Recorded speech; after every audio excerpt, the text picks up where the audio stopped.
Fala pessoal, hoje a minha mãe vai contar a história de como Deus tirou Pedro da cadeia. Essa história acontece no livro de Atos e antes dela contar essa história, já vai deixando seu like. Shalom famílias, tudo bem com vocês? Eu sou Andréa Bernardo e hoje eu quero contar a história do dia que Deus manda um anjo tirar Pedro da cadeia. Essa história está lá no livro de Atos, no Novo Testamento, e no capítulo 12, do verso 1 ao verso 19. Antes eu gostaria de te lembrar, a importância da gente ouvir a palavra de Deus, buscar as verdades de Deus na Bíblia Sagrada, porque a fé vem pelo ouvir a palavra de Deus, Tá lá em Romanos 10:17, eu gosto muito desse verso. E então vamos orar agora? Feche teus olhos aí que eu vou orar. Senhor, colocamos, Senhor, essa história de hoje, Senhor, no teu altar, te pedindo, Senhor, que tu fale as tuas verdades, abra os nossos ouvidos, os nossos olhos espirituais, para que a gente possa compreender, Senhor, a tua vontade na nossa vida e que tudo isso que aconteceu com Pedro, ali que consta no Novo Testamento, possa servir de lição para a nossa vida, para que a gente possa compreender, Senhor, que todas as coisas cooperam para o nosso bem. Desde já te agradecemos, em nome de Jesus. Amém. A nossa história de hoje vai contar sobre um lugar muito difícil que o apóstolo Pedro teve que passar no início da jornada cristã dele, que foi a cadeia. Muitos irmãos da igreja primitiva, eles passaram por perseguições, torturas, cadeias e até morte, por amor a Jesus. Isso fica uma lição, para mim e para ti. Até que ponto nós somos capazes de suportar as dificuldades, por amor a Jesus. E a gente tá num país, eu moro no Brasil, e aqui no Brasil a gente tem essa facilidade de encontrar, inúmeras igrejas diferentes, onde que a gente pode falar de Jesus livremente. Graças a Deus o Brasil é um país cristão, E existem igrejas de todos os tipos, As igrejas mais barulhentas, as igrejas pentecostais, essas são as minhas favoritas. E as igrejas mais quietas, as igrejas mais modernas, as igrejas mais tradicionais, um estilo mais antigo, também gosto dessas, Gosto de cantar hino da harpa cristã. Eu tenho um lado vintage, E eu gosto muito, assim. Tenho muita alegria de morar num país que a gente tem essa liberdade de ir em cultos assim tão diferenciados, Mas que o mais importante é estar dentro do temor de Deus, dentro dos princípios da palavra de Deus, dentro dos mandamentos do Senhor. E outra coisa que é legal, que a gente tem possibilidade aqui no Brasil, de ter vários tipos de tradução da Bíblia, Bíblias de estudo. Eu tô aqui no quarto do meu filho, ó, essa aqui é a espada do meu filho, a Bíblia dele, tá? Mas tipo assim, ele tem esse livro, ó, que conta a história da Bíblia, do começo ao fim, como uma história contada. Muito legal esse livro. Meu filho gosta bastante. Ele também tem essa Bíblia aqui em quadrinhos, Bíblia em ação, bem legal para as crianças, Uma Bíblia que conta as histórias dos heróis da fé. E eu tenho muitas Bíblias, eu vou te mostrar só as minhas 3 principais, Essa é a que eu mais gosto, Que é com as palavras de Jesus em destaque. Eu já falei isso num outro vídeo. Eu gosto muito dessa Bíblia, a Bíblia que eu levo nas igrejas. Mas eu tenho a minha metralhadora, que é a Bíblia para recursos com o Ministério de Crianças. Essa Bíblia é uma Bíblia de estudos que eu gosto muito. E a minha última aquisição, que eu comprei na Feira do Livro de Porto Alegre, é essa Bíblia com palavras-chave. Essa Bíblia, ela tem as palavras em hebraico e grego, originais. E eu estou apaixonada por essa Bíblia, porque é uma Bíblia de estudo muito completa, com concordância, com dicionário, com tudo. Então, eu estou muito feliz. Então, eu recomendo que tu te arme, da palavra de Deus, para que tu possa compreender cada vez mais, os códigos, são as chaves proféticas, que tem dentro da palavra de Deus. A nossa história de hoje começa falando sobre o rei Herodes Agripa I, filho do Herodes o Grande. Esse cara era um cara muito tirano, né? Um governador muito tirano. E a história começa, né, contando que ele governou a Judéia no ano de 41 a 44 depois de Cristo. E ele mandou cortar a cabeça do profeta João Batista. No capítulo 12 de Atos, ele começa contando que Herodes Agripa I perseguia e prendia muitos dos seguidores de Jesus. Então, nesse capítulo 12 conta isso, assim, né, das tiranias dele. E esse governador da Judéia mandou matar Tiago, a espada, né, primeiro mártir da igreja primitiva, e foi Tiago, o irmão, né, de João. E um dos 3 melhores amigos de Jesus, né, porque quando Jesus se retirava para orar, ou para fazer, né, alguma coisa especial, ele sempre levava, né, Pedro, Tiago e João. E isso deixa bem claro um verso da Bíblia, né, que tá lá em Lucas 12:48, que diz assim, ó, a quem muito é dado, muito será cobrado, né?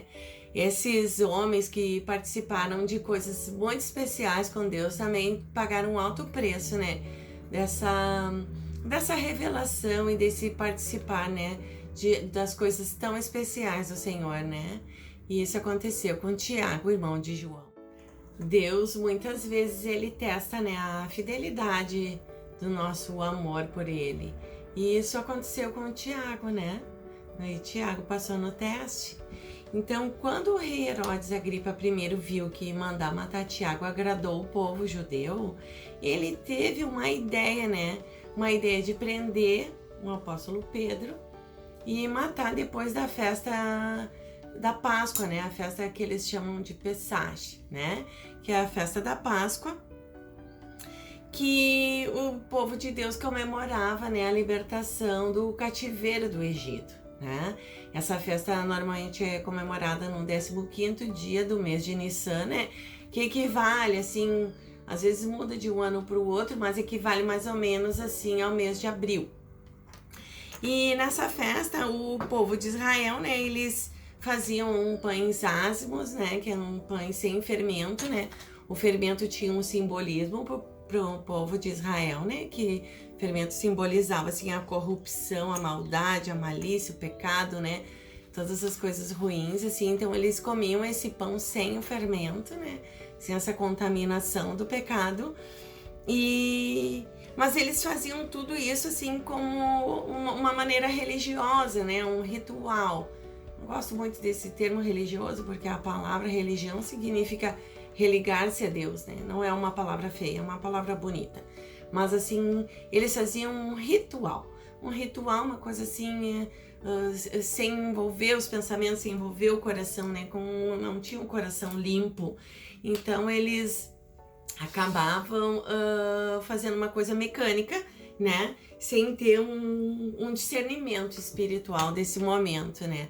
Tão importante que é a festa da Páscoa. Para mim, a festa da Páscoa é a festa mais importante, né? Mais importante do que a festa do Natal, né? Até porque dizem os estudiosos que Jesus não nasceu em dezembro, né? E bem, da verdade, Jesus nasceu, assim, modo de dizer, porque ele sempre existiu, né? Então ele passou pela terra, né?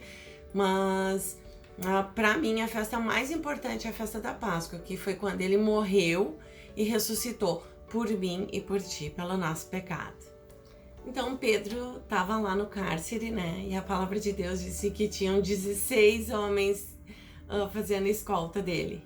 Olha, bem um bandidão aqui no Brasil, eu acho que tem uma escolta tão grande assim, né? Então eu acredito que o rei Herodes Agripa I, ele sabia, tinha uma impressão espiritual do que Deus ia fazer.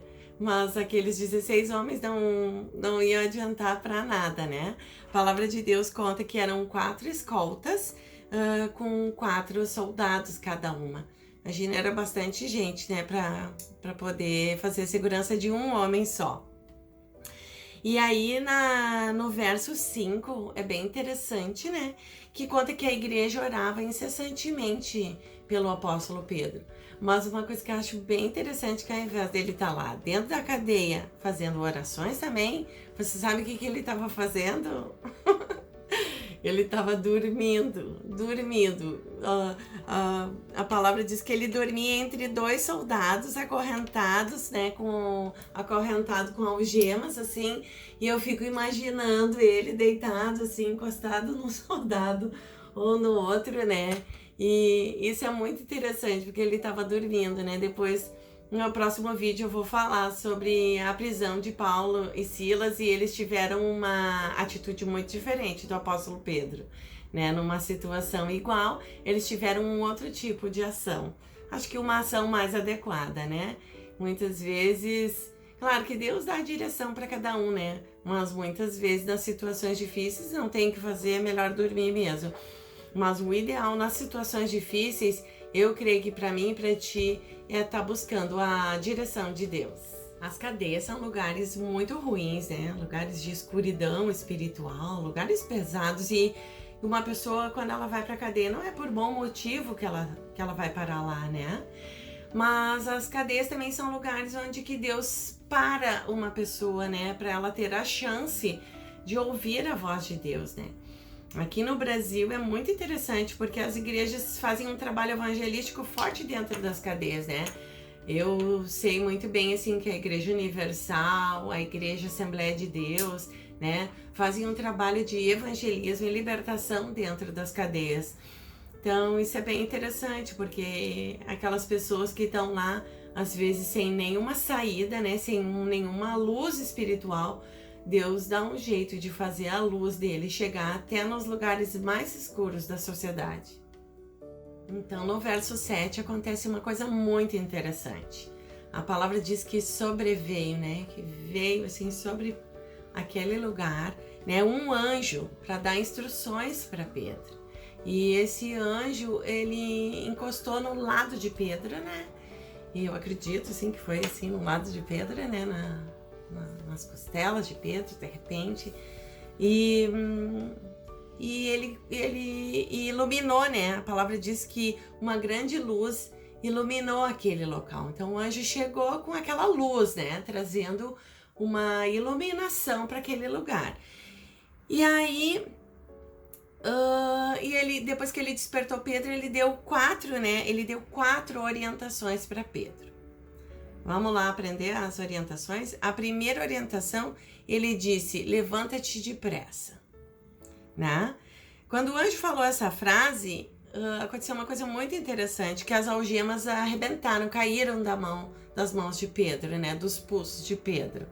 Então, isso é muito interessante, porque a palavra do anjo tinha uma autoridade espiritual dada por Deus, né? Então, quando ele falou, levanta-te, Pedro, de certo, estava sentado, deitado, né? Estava ali, deitado do lado daqueles soldados, sentado, escorado. Quando o anjo falou, as algemas se soltaram, né? Na autoridade da palavra daquele anjo. A segunda orientação, ele disse, cinge-te. Eu acredito que cinge-te é tipo colocar um cinto, né? Um cinturão, que se cingir normalmente tinha essa orientação, né? O cinto, ele lá em Efésios traz uma referência muito grande à verdade, né? Se cingir da verdade de Deus, daquilo que é a orientação de Deus para a nossa vida. A terceira coisa que o anjo falou o anjo mandou ele calçar as sandálias. Então Pedro estava descalço, né? Então já estava ali numa situação descalço aguardando. Então o anjo naquele momento mandou ele botar as sandálias e por último, a última orientação que o anjo deu foi põe a capa e segue-me. As capas, elas têm essa figura da autoridade, né? Isso eu aprendi com o Espírito Santo. As capas, é por isso que muitas vezes nas histórias assim de super-heróis, eles colocam os super-heróis com capa. A capa tem essa simbologia, né, da autoridade. Mas esses super-heróis são só historinhas de mentira, né? Porque a capa mesmo, a capa de Deus, né? A capa da autoridade que Deus dá, né? Como a gente vê nos casos dos heróis da fé, dos profetas, são capas de autoridade dada por Deus. E essa capa, esse manto, é uma coisa muito séria, que a gente tem que respeitar, né? E aí, essa direção que ele botou, põe a capa e segue-me, né? Pedro tinha que seguir o anjo, né? Seguir todas as instruções que aquele anjo estava dando para ele. Uma coisa que eu acho bem interessante que no verso 9 fala que Pedro estava um pouco confuso, né? Ele não sabia se era real, se estava acontecendo uma visão ou se era uma situação real. Isso é muito interessante, né? Que fica uma lição para mim e para ti. Eu já tive muitas experiências no mundo espiritual e é uma coisa assim, ó, muito diferente. Parece que tu tá num mergulho mesmo, assim, quando tu tá mergulhando na água, assim, numa piscina, no mar, não é uma sensação tão fácil. Viver as visões espirituais, elas dão um cansaço, assim, como nadar, como mergulhar, elas dão, essas impressões, elas dão um peso espiritual, mas ao mesmo tempo é muito gratificante saber, né, que tu... Tem um verso que diz assim, que os verdadeiros filhos de Deus são guiados pelo Espírito de Deus, né? E é muito gratificante saber quando tu tá nessa direção de Deus que tu é guiado pela palavra de Deus, mas e tu tem também esses sinais, né? No mundo natural, do mundo espiritual. A melhor coisa nessa vida é investir tempo, né? Com o Criador, investir tempo com Deus, porque tu começa a ter essas participações, né? Especiais, assim, no mundo espiritual. E no verso 10, né, conta que o apóstolo Pedro e aquele anjo, eles passaram a primeira sentinela, depois eles passaram a segunda sentinela, né, e imagina todo aquele reforço, né, de segurança, e como se fosse aqui, né, no nosso estado, o pessoal da SUSEP, né, e aí eles chegaram, né, no portão de ferro da penitenciária, né? E aí esse portão, a palavra de Deus conta que ele era de frente para a cidade de Jerusalém. E aí o que aconteceu? Esse portão se abriu sozinho, não foi forçado, o anjo não pegou a chave e foi lá e abriu. Esse portão não foi arrombado, né, por força. Ele simplesmente abriu sozinho. Isso demonstra o quê? Que Deus não precisa de ajuda. Deus não precisa de ajuda. Deus só quer que a gente faça o que Ele manda, né? O que Ele manda pela boca da liderança, o que Ele manda pela boca do Espírito Santo, né? Falando na nossa vida. O Espírito Santo fala. O Espírito Santo é aquela voz forte que fala, né? Coisas santas, né? A Kadosh do Senhor. O Ruach Kadosh, que é o Espírito Santo, né? E isso me lembra muito um verso que está lá no livro do profeta Zacarias, no Velho Testamento, né? O verso 6 do capítulo 4, que diz assim, e respondeu-me dizendo, essa é a palavra do Senhor a Zorobabel, dizendo, não por força nem por violência, mas sim pelo meu espírito, diz o Senhor dos Exércitos. Zacarias 4:6.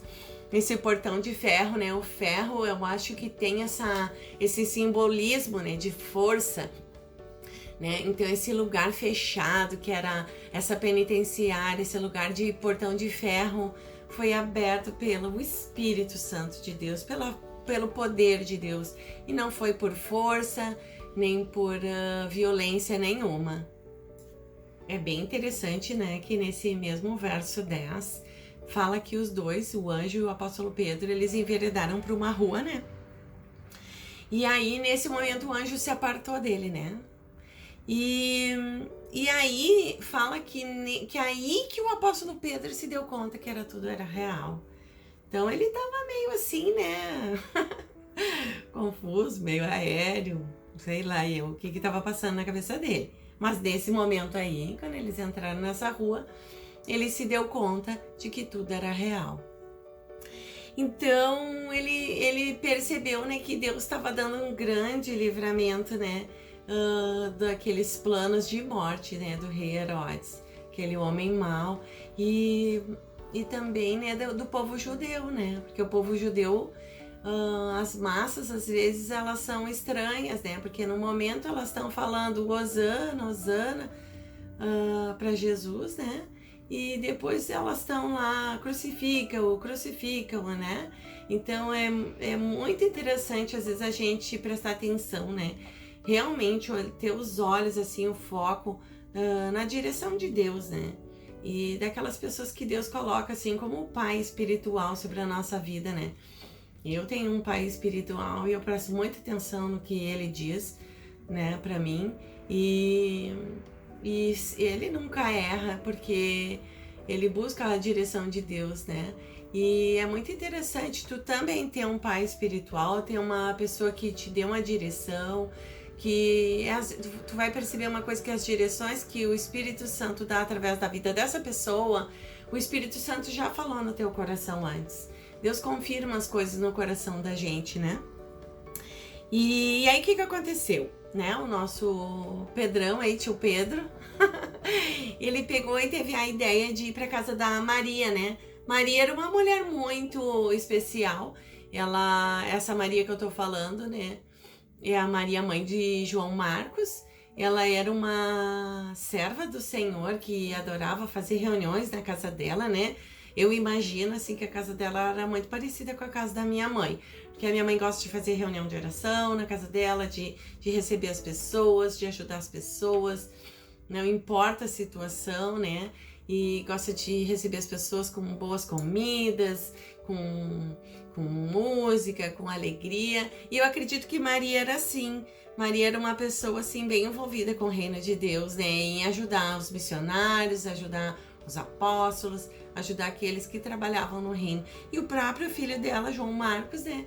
Foi um evangelista bem importante, né? Um dos que escreveu um dos evangelhos, né? E essa família era realmente uma família especial para Deus. Verso 14, acontece uma coisa muito engraçada. Porque Pedro chega lá, né, na casa de João Marcos, de Maria, e ele bate na porta e aparece uma empregada chamada Rode. Rode, esse nome em hebraico significa rosa. E essa menina, ela reconheceu a voz do apóstolo Pedro e ela ficou tão faceira, tão alegre, porque eles estavam orando, né? Orando por ele. Mas ao invés dela ir ali abrir o portão, ela pegou e voltou para dentro de casa para contar para as pessoas, né? Que o apóstolo Pedro estava ali no portão da casa de Maria. Engraçado que eles achavam que a Rode estava louca, né?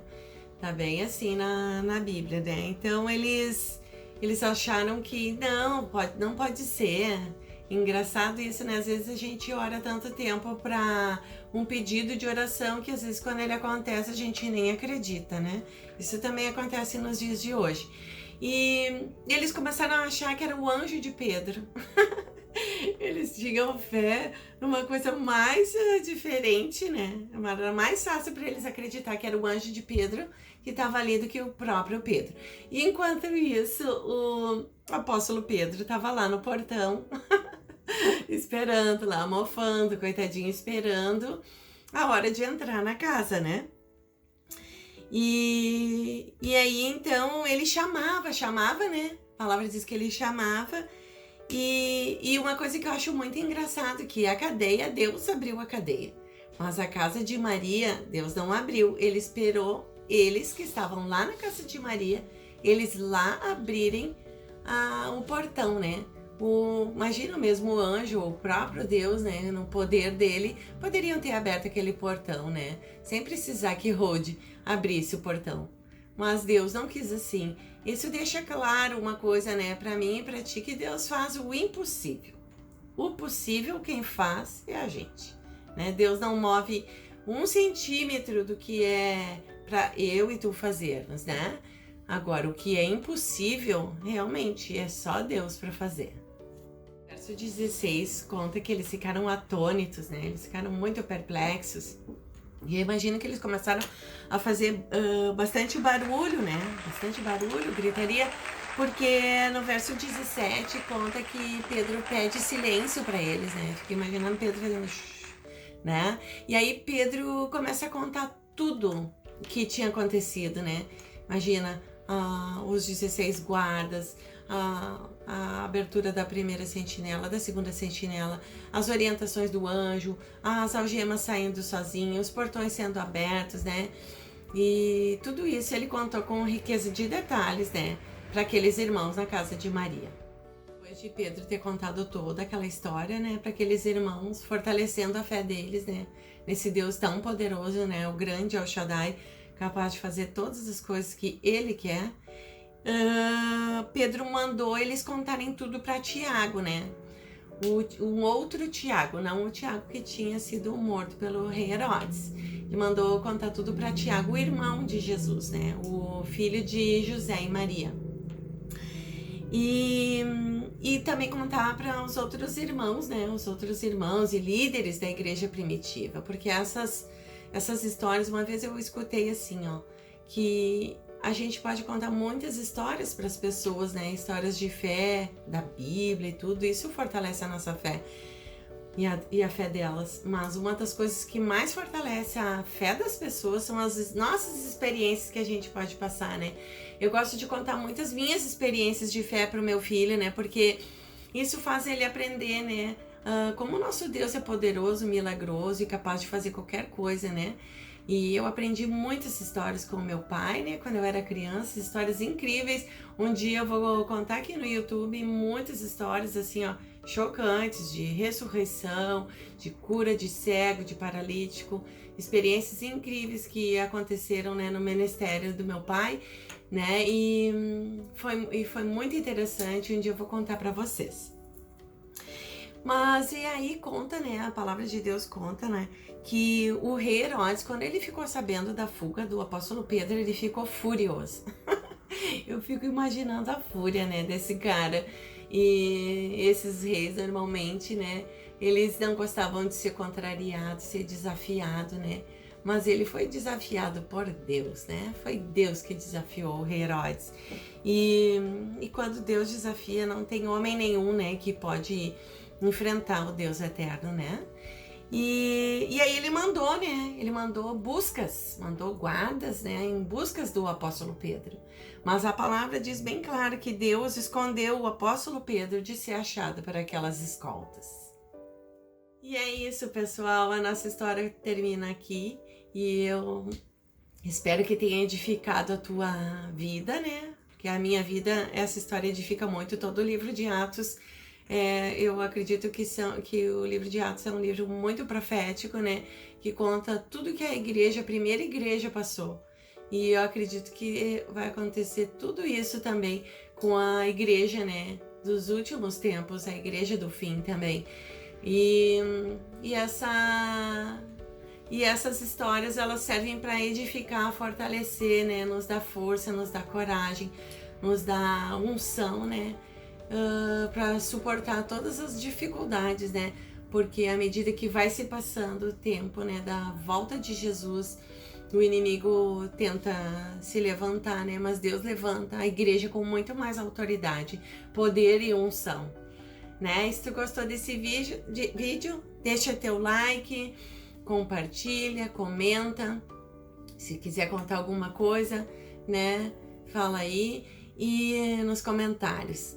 Um beijo, que Deus te abençoe, né? Que a Kadosh do Eterno venha sobre tua vida, que tu se encha da palavra de Deus e que tu busque, né, um lugar para estar louvando a Deus, congregando e recebendo o alimento espiritual, a cobertura espiritual do Deus Eterno. Tá bom? Um beijo no teu coração e até o próximo vídeo. Shalom!